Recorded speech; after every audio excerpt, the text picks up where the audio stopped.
Welcome to Viewing and Reviewing, where I pull older movies off the shelf, watch them, and let you know if I believe they're worth your time to watch or not. I'm Bobby T, your online video store clerk, and I'll be searching through my VHS, DVD, and Blu-ray collection to find titles that I think may be interesting to review. In today's episode, I'll be reviewing 1991's Dogfight, directed by Nancy Savoca and starring River Phoenix, Lili Taylor, and a few other people that aren't as important to the story as the two leads. Let me read you the DVD cover. The Marines have landed. Corporal Eddie Birdlace and three buddies are on the loose among San Francisco's bars, tattoo parlors, and blue movie houses. They've also organized a dogfight, a wager with simple rules. Each guy puts in $50, and the one who finds the most unattractive date wins. Birdlace finds a rose. River Phoenix gave one of his most endearing performances as Eddie in Dogfight, a terrific and touching Vietnam-era saga set to a memory-evoking 60s tunes soundtrack and directed by Nancy Savoca. Lili Taylor is equally indelible as ugly duckling Rose, who joins Eddie in a night of life-transforming impact. In a time to be marked by huge changes, they share the most dynamic change of all, love. Now, I remember watching this film at our video store when it first appeared on VHS. Nobody, including the movie staff, had ever heard of it. There was nearly zero pre-marketing. We ordered one copy for the store because why not? For the inventory. Then when people started watching it and word got around, we couldn't keep that copy in the store for months. It was incredibly popular for such an unmarketed film. Then it disappeared just as fast. People seem to have completely forgotten this film exists. I remember buying a used VHS copy, but never seemed to get around to watching it again for some reason. Then I found the DVD about 6 years ago in a forgotten corner of a Goodwill and snapped it up immediately. But this is my first time watching it since 1991. Let me say it really starts off awkwardly. We see a post-Vietnam vet, River Phoenix, as Eddie on a bus headed somewhere. He flashes back to another bus headed for San Francisco pre-Vietnam era with a group of 4 Marine buddies headed to Okinawa within 24 hours and decide to have some sort of competition that isn't explained fully. The audience is left to wonder why these perfectly decent-looking Marines are passing up picking really attractive, available women and focusing on the less attractive girls. And it seems the uglier the better. Eddie stumbles across a diner where a homely waitress is playing her guitar in the corner. And I say homely in quotes because it's really hard to make Lili Taylor look ugly as Rose, even with prosthetic pimples, a fat suit, and carrying an extra 12 pounds on her tiny frame. Now, Eddie seduces her into going to a big party with all the other Marines, who then proceed to grade the women, even though the women are unaware they are the butts of the joke.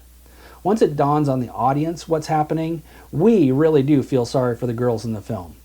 Eddie gets drunk, and it's obvious he's starting to have second thoughts about the competition once he, and we, start to get to know Rose and how gentle, kind, and wholesome she really is.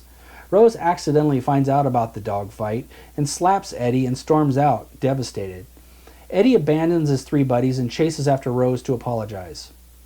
When the shell-shocked Rose apprehensively accepts Eddie's apology by deciding to go out for a real date on her terms, we're taken on a journey of forgiveness, redemption, and, yeah, even love.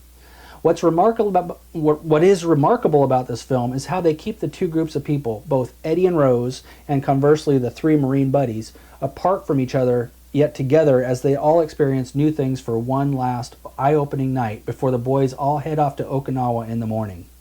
Yes, the cringeworthy dogfight may be over within the first 30 minutes of the film, but that's when the best part of the film begins. We see 2 very lost souls learn to trust little by little and open themselves up to a stranger for just one night, knowing that come morning they may never see each other again. And what's really startling, and I'm not sure it's the intent of the filmmakers, is that Rose blossoms prettier and prettier as the film progresses. It's a wonderful visual arc for such a gifted actress. So, my overall report card of the film looks like this. Does it stand the test of time? Yeah, this is an A. It may be set in pre-Vietnam, but this doesn't mean it's any less worthy. It's a timeless love story that starts out in all the wrong ways, and just like the characters, it blossoms into something special by the end. The story is an excellent story. I'll give it an A-, though, because some of it is genuinely upsetting as we go through the first third of the film during the dogfight. It's needed, but it's still rough to watch. But the last 2/3 was handled so elegantly. I have to give it top marks if the audience doesn't fall instantly in love with the soft-spoken Lili Taylor, even in a fat suit. If you don't, you don't have a soul. The movie's rated R for mostly language and a few sexy scenes, but there's no nudity. And we're dealing with Marines with colorful language. But that also leads to one of the funniest sequences when Rose orders dinner at a fancy restaurant. Now the cast, it's the two leads of Eddie and Rose, which make up nearly 90% of the film, and they are a home run A+. The rest of the cast is passable, with the three buddies playing their roles, but they aren't really memorable. Throw in a few background folks who filled in the scenery, and the actual cast score would be closer to a B+ category. Nothing really wrong with it, it's just the story of two people, and that's pretty much it. But I will say Lili Taylor was almost always the wingman bestie in most of her other films, and this is one of her only starring roles, and she deserved more. She really was awesome. The cinematography. For a film set in the early 60s, San Francisco around Chinatown, it felt like they tried to get it right. I'll give them a B for effort. The diners and bars seem to look authentic, but both the bookend beginning and the ending sequences showing hippies that were trying too hard to look hip kind of let the film down. Even some of the costuming and sets of the main story didn't quite ring true. And the Vietnam sequence felt more like the cast was taken into somebody's backyard with a backhoe and told to never look over the pile of dirt or we might see 1990. They felt more set than setting, but it never really takes you out of the film. Now the music. Okay, this is going to be one of my weirder grades. I'm giving this an A+, and it has nothing to do with the music. I'll also acknowledge this grade is purely a personal bias. This film has a silence as the background. Not silent, silence. It's still and unmoving. Unless characters are either playing guitar or a record player plays behind them as they interact in soft folk music melodies. And that's the perfection of this score. Ambient noise can sometimes be the most powerful piece to a film, and I dare anyone to watch the ending and not feel the lack of music wasn't the overwhelming correct choice. Silence can truly be golden in film, sometimes.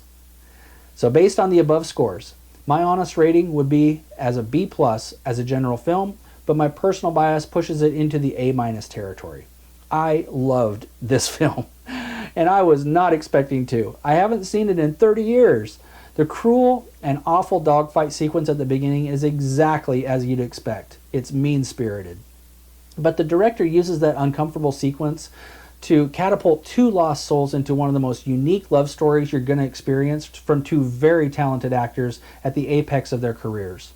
As great as River Phoenix was as an actor for his all-too-short career, Lili Taylor lights up the screen the entire film, even in a fat suit.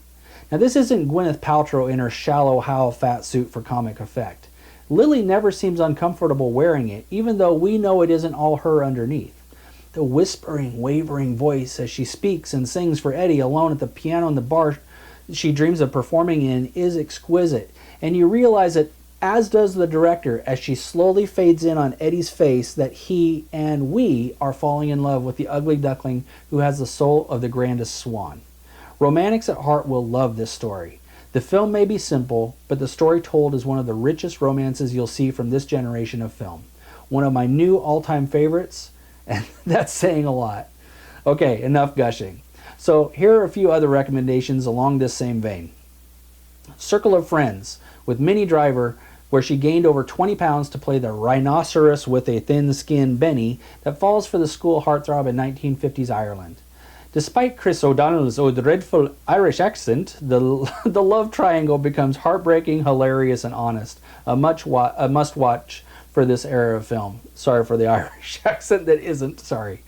Benny and June is the story of special needs June, who's been a lifelong burden for brother Benny.